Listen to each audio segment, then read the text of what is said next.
Kia ora, good evening. At 3:20 this afternoon, police received a call from a member of public advising that they'd seen a plume of smoke after a Microlight aircraft crashed due to a forced landing near Waipahi Highway between Pukarau and Gore. Emergency services are at the scene. The sole occupant is out of the aircraft with minor injuries and being treated by ambulance. No other person has been injured or property damaged as a result of the crash. CAA have been advised and will be investigating. A 6% rise in residential building activity in Canterbury boosted the national increase to 2.5% for the December 2013 quarter. Statistics New Zealand figures indicate that in current prices, residential building activity grew a seasonally adjusted 2.5% or $48 million. Canterbury residential building activity grew 6% or by $27 million, and the increase across the rest of New Zealand was 1.4% or $22 million worth. Nationally, the current price value of non-residential building activity fell a seasonally adjusted 2.6% for the September quarter. Invercargill's Total Immersion Māori language school has been feeding its students for around 10 years and were quick to get on board with the Kickstart Breakfast in Schools scheme that launched 5 years ago. The kura offers breakfast 3 mornings a week, and despite extended government funding to provide the program 5 days a week, voluntary labour at that time of the morning is scarce. The supply of equipment like a fridge and microwave means the Breakfast Club enjoys basic food like Weet-Bix porridge and the hands-down favourite toast, as well as the odd treat like spaghetti. Principal Arnie Wainui says around 100 students are fed through the program and says kids are performing better on a full stomach. We've seen the importance of it for some time. Some kids come in with hardly any lunch, and also we have a bus that comes in from Gore, Mataura. Those kids tend to eat their lunch on the way into school, so a lot of them have no lunch. Yeah. So you've set them up with breakfast, which is part of the Breakfast in Schools program? Yeah, part of the Breakfast in Schools. They get, sometimes we get donations. There's a little church that has a special box for us with donations of big tins of Milo and porridge and that, so that comes in and goes up there as well. So there's lots of little add-ons. We've just recently got the big pails of apricot jam from the prison, so that's gone up to the Breakfast Club room. So that's all available, yeah. And fruit as well? Fruit in schools, I think that comes in every 3 days, so that we have buckets. There's buckets down there, and the teachers have to take their bucket to the classroom that's full of fruit, yep. And how's the milk uptake with the Milk in Schools program? The milk's very good too, and our the teacher in charge of that has the students who teach everybody how to pack the cartons, you see, and if they don't pack them properly, they don't get any milk that class the next day. They're pretty strict, the little fellas, yeah. As far as classroom performance, what have you noticed since you've been giving the food out? Not so tired, not so sleepy, not so irritable, I think, yeah. So it does have a good, especially to start the morning. You know, the morning programs are usually with maths and reading and that sort of thing, intensive head work, I guess, yeah. And so they're more alert than wanting to doze off, yeah. So are you seeing the results in their academic achievements picking up as well? Oh yes, I think so, yes.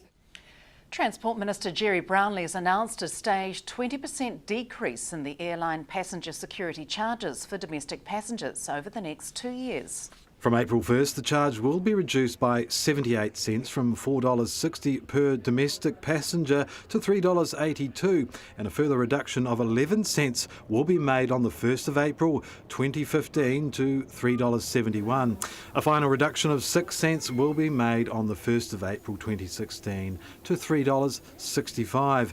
International passengers' security charges will also decrease, with the current charge of $11.98 per passenger reducing to $11.01 on the 1st of April 2017. Mr Brownlee says the decision to reduce charges follows completion of a thorough review of the Aviation Security Service, or AVSEC. AVSEC reserves will also be built to between $4 million and $12 million, with a target of $10 million to cover seasonal and business fluctuations in air travel.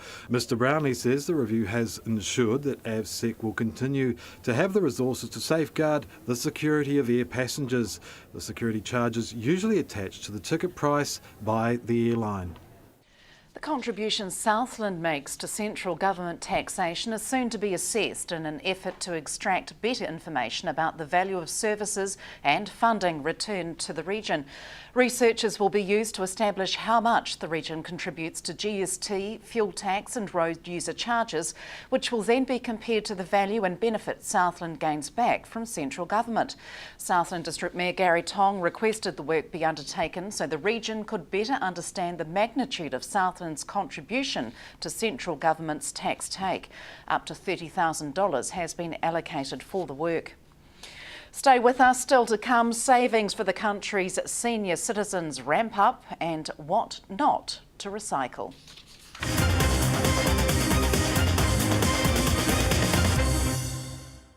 Welcome back. MP for Te Tai Tonga, Rino Terakatane, was in Invercargill for the weekend's Relay for Life. The MP represents a seat that geographically covers the South Island and the lower part of the north. Hunter Andrews interrupted his laps of Rugby Park to ask him about key issues facing his constituency and whether the nomination process had concluded. I've got my nomination papers in, and I should know over the coming days whether there are any other nominations for Te Tai Tonga, but I think it's highly unlikely that it's very rare that incumbent MPs get challenged. You think there may be a big challenge from the Māori Party as well? Oh, no doubt. I'm sure that they're all looking for their candidates as well. So we'll just see what... Nothing in the grapevine? No. Oh, well, I have actually. I understand they've been calling around a few people because they called one of my cousins who said, "Hey, I'm Rinal's cousin. I'm not going to run against him." So, but look, we're just focusing on our mahi and looking forward to the year ahead. What have been some big issues in the seat for you in maybe the last 12 months? I think big issues in the seat are really around housing. Housing's a big issue, social housing, particularly in Christchurch, but also just the everyday stresses and pressures that are on whānau, employment-wise. So the regions are all obviously quite different, but I think those are very strong ones: housing, cost of living, and also just children and education. That's also big as well. How's the Māori caucus? How's the caucus? Oh, we're a great team. We're really buoyed by Matt McCartan's appointment as our Chief of Staff. Not only is he a proud lefty, but he's also very much a Māori addition to our team. But also we're very proud of Shane and the stance that he's been taking in recent weeks, and he's really, at a whole another level, and he lifts us all up. The polls don't look good though, do they? I mean, I know that David Cullen says the only poll that counts is election day, but he would say that, wouldn't he? National look like they could lead alone. Oh, I think it's too far out from an election, but yeah, obviously we do keep an eye on the polls, but there's a long way to go, and those are really hypotheticals about governing alone. In an MMP environment, inevitably other parties will come up as the campaign progresses, and we're just there to grow our share of the party vote, and that's our priority. We want to get to 1 million party votes, 1 million people to give us their party vote this year. Yeah, the big problem last election was about a quarter didn't even bother voting. That's a big drive for you then? Absolutely. We call in that lost tribe of 800,000 plus Kiwis who didn't vote, who were enrolled to vote but didn't vote. What are the stats for Māori enrolments? Are they big voters? They're a huge proportion of that. I mean, I just look at Te Tai Tonga, we had 57% turnout last election, so that was a significant drop from the previous election. So we really want to turn that around, and that requires just one-on-one getting out there and talking to these people. WasteNet Southland have released the results of the 10 worst offenders in recycle bins following a random bin check campaign over summer. Throughout summer, WasteNet Southland randomly audited people's recycling bins around the region to check and reject those that didn't comply. The top 10 non-recyclable worst offenders that were discovered were food, clothing, garden waste, electrical waste, paper towels, tissues, wood, toys, nappies and shoes. The yellow recycling bin is for the disposal of clean recyclables only, including plastic packaging, paper, cardboard, glass bottles and jars, white polystyrene, clean metal cans and tins. Anyone unsure about an item can check the website wastenet.org.nz for details or contact local council for more information. Former MP for Invercargill JB Monroe was in the city yesterday attending a Rotary engagement. Hunter Andrews took the opportunity to ask him about his time in the third Labor government and for his memories of Prime Minister Norman Kirk. 31st of August 1974, we were actually having a Labor Party party on that night when it was announced that Norman Kirk had died. In this very room? In fact, yes, here in the Kelvin. Amazing. What was Norman Kirk like? Well, he was aloof in some ways, but he was very down to earth in others, and he expected responses to happen in positive ways, no matter what the situation was. And as a backbencher, I didn't have a great deal of contact with him. He was more with the cabinet ministers.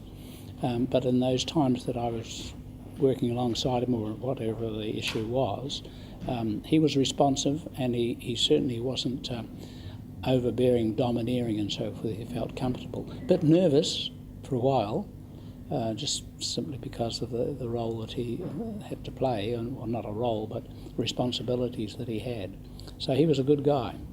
What are your thoughts on, well, obviously his premature death, but do you think that Norman Kirk could have won that 75 election? This is pure speculation, isn't it? But that 75 election heralded a rather combative period in politics in New Zealand. In 9 years, that almost ruined the New Zealand economy. What do you think Norman Kirk would have done differently, given, you know, there was an oil crisis and things, the world situation wasn't great? We had a New Zealand superannuation scheme that should never have been scrapped. We would be a totally different country today had that action that was taken by Muldoon and co. By getting rid of the New Zealand superannuation scheme.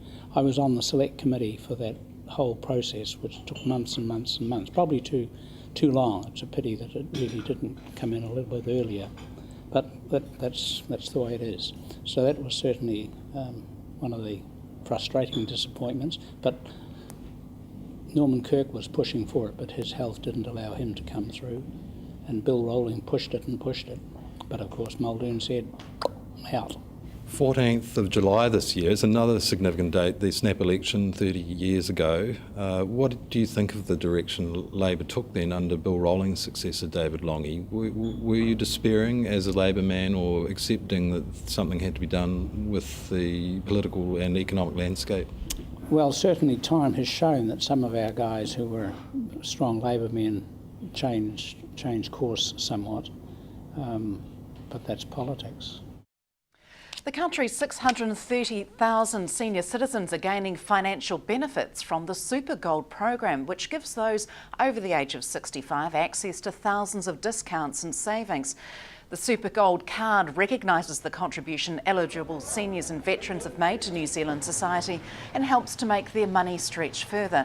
A recent recruitment campaign has seen the number of participating businesses quadruple in the last 2 years, and now over 11,000 discounts can be accessed, including automotive, grocery, retail, legal services and trade. Super Gold card holders can also access government-funded free off-peak public transport concessions and services and discounts from local councils. Southland has 237 outlets that offer Super Gold discounts. And that is all from us. Next on Sport, Joseph Romanos talks up the New Zealand Summer of Cricket and the Winter Olympics. From the news team, good night.